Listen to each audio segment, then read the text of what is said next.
The king who was eaten by his own people is a powerful title. But if we're staying historically accurate, the closest real story is not a king, but a ruler-like political leader, Johan de Witt.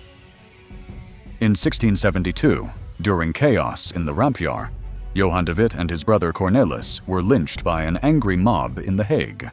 Contemporary reports state the crowd mutilated their bodies, and some accounts claim parts were eaten, making it one of history's most horrifying acts of political violence.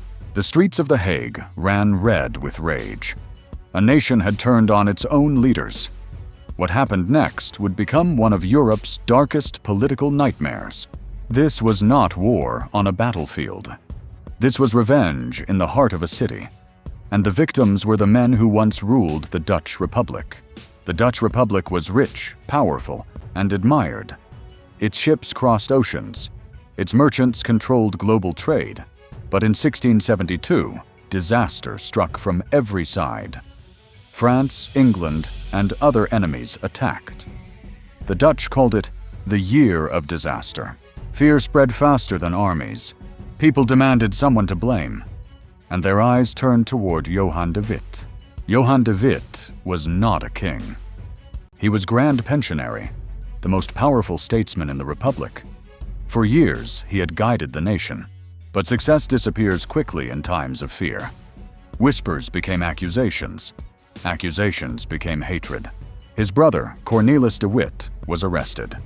He was accused of plotting murder. Evidence was weak, but rage needed no proof. Johan went to visit his imprisoned brother. He hoped to bring him home. Instead, both men walked into a trap.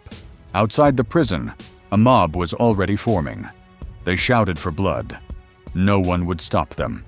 The brothers were dragged outside, beaten in the street, thrown helpless before thousands. Then the violence became unspeakable. Their bodies were mutilated in public. Human cruelty had no limit. Some reports claimed pieces of their bodies were taken. Some said they were eaten by members of the crowd. Whether symbolic or literal, the horror was real. The Netherlands had devoured its own leadership, not with law, but with rage. Soon after, William of Orange rose to power. The deaths of the brothers changed Dutch politics forever. History often blames rulers for disaster, sometimes fairly, sometimes fatally. When fear controls a population, truth becomes fragile. Rumors become weapons. Crowds become executioners.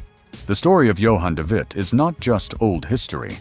It is a warning repeated in every age. Power can fall in a day. Civilization can crack in an hour. And mobs can do what armies never could. History is full of secrets, and we've only just begun to uncover them. There are stories you've never heard, truths that were hidden, and facts that can change how you see the world. If you don't want to miss what comes next, subscribe to Histopedia and join the journey through time.